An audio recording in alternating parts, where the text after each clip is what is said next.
So with Frenkie de Jong on the verge of joining Manchester United, unless the Manchester United board massively mess this up, aka do not give Barcelona the funds they want and someone else swoops in, we're going to be talking about how would the Man United midfield line up, and more specifically people are saying would it be Donny, Bruno, de Jong, and the answer to that is realistically no. It could work for certain games, but I don't think that will be the midfield three moving forward.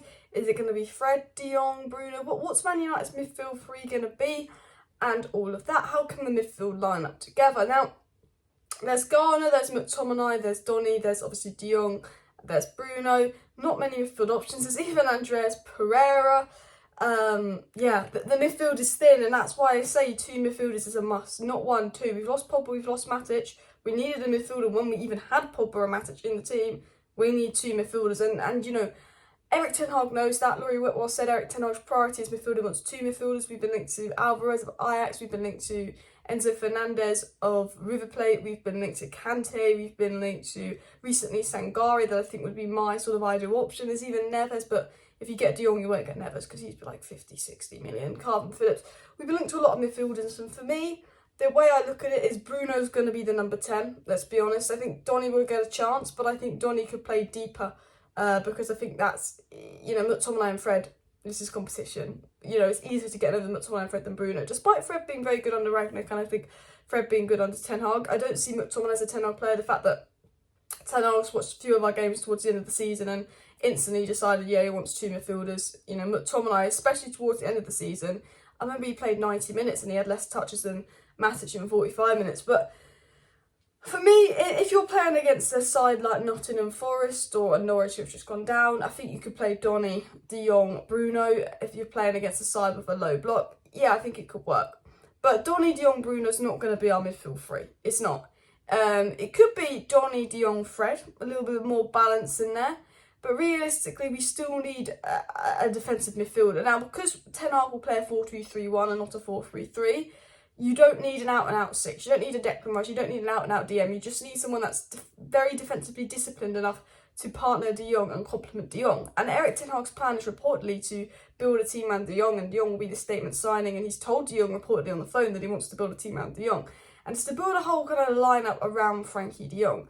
And I think really to do that, you need a Lema or a Sangare, where they're not an out-and-out 6 DM, but they're a player that would be the more defensively disciplined one and could hold it and stay back while de Jong progresses the ball forward.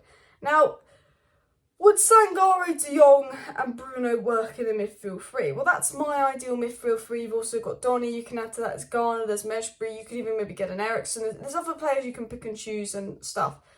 I think yes. I think, you know, none of them are elite passers. And what I mean by that is Bruno's a chance creator.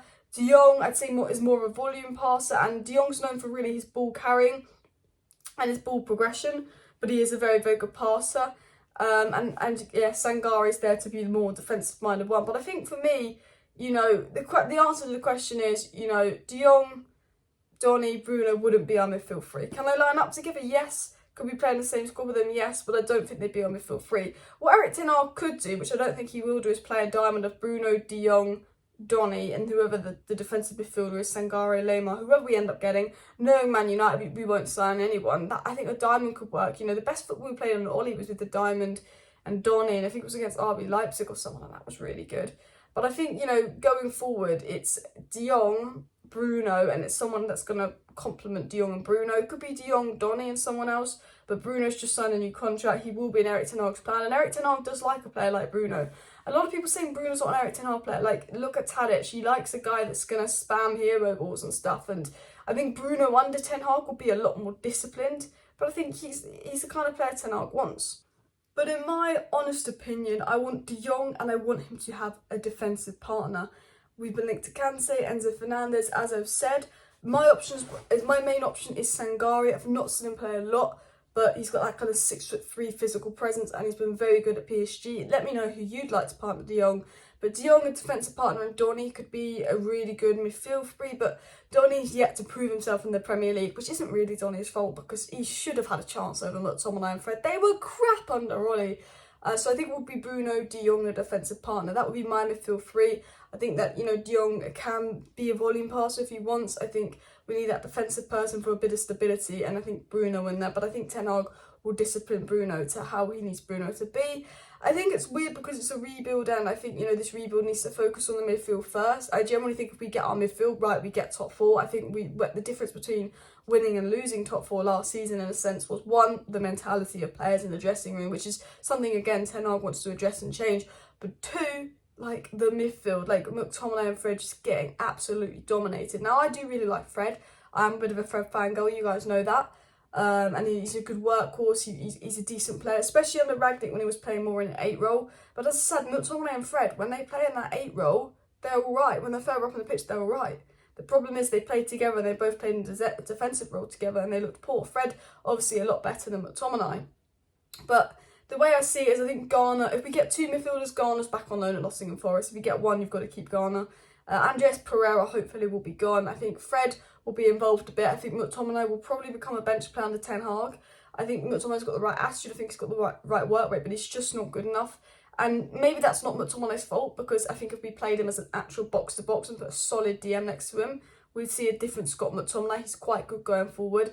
But for me, I don't think he's good enough for United. You know, he barely gets involved in games, gets overrun. He tries his best, but his performances aren't good enough. I think Fred is a good workhorse, probably, you know, a bench player in and out of the side. But I think it's De Jong, a partner for De Jong. Bruno is the midfield three. I think Donny and Fred heavily involved. McTominay is that bench player. That's all the midfield I'd like to see. It also depends on, you know, do we sign fullbacks? Do we sign defenders? Do we sign attackers? But I'm getting the impression that Ten Hag's plan could be get De Jong first, get that deal done in first, and build a team around De Jong. And with FRENKIE De Jong to Man United, all that needs to be done is United and Barcelona to agree on a fee. There's a little bit of a gap in valuation between United and Barcelona for FRENKIE De Jong, but hopefully that will be sorted. If we did a 4-3-3, if Ten Hag decides to play a 4-3-3, which I think is unlikely, he normally plays a 4-2-3-1, then you would need like a Declan Rice, I think, De Jong and someone else. But then at the end of the day, a lot of managers will line up in a 4-2-3-1, and then actually in game they'll be playing a 4-3-3 or a 4-4-2. You know, it's a weird one as well. But I think for me, 4-2-3-1, that is the midfield three. The problem is, if Man United do not sign another midfielder and De Jong's our only midfield signing, we're in a situation kind of like Pogba all over. We spent nearly 100 million on Pogba. We thought he solved the midfield, and we didn't build a team around Paul Pogba. Now I'm a little bit worried that the board, because they're stupid, they'll buy De Jong and then they'll go, let's buy a defender, let's buy an attacker, bish bash bosh, call it that. You need to build a team around De Jong. But knowing United, they'll probably sign one midfielder when we know Ten Hag wants 2, and they won't fully back him, because I have no faith in the United board and the owners and everything. But if you buy De Jong and you partner him next to McTominay, you're not gonna get the best out of De Jong. I think maybe De Jong, Fred, Donny maybe would complement each other quite well, but again, there's no one there that's outstandingly good defensively, and as you want to throw Garner in the deep end, which I think is unfair. So it's so important when I look at it that United do get that defensive midfielder in 100%. Look guys, if there are any breaking updates with De Jong to United, I will be live. So if you're watching right now and you're not subscribed to my channel, please do subscribe. I go live with all the latest Manchester United news, transfer news and more. Of course, share the video, smash that like button, bish bash bosh. See you next time. Bye.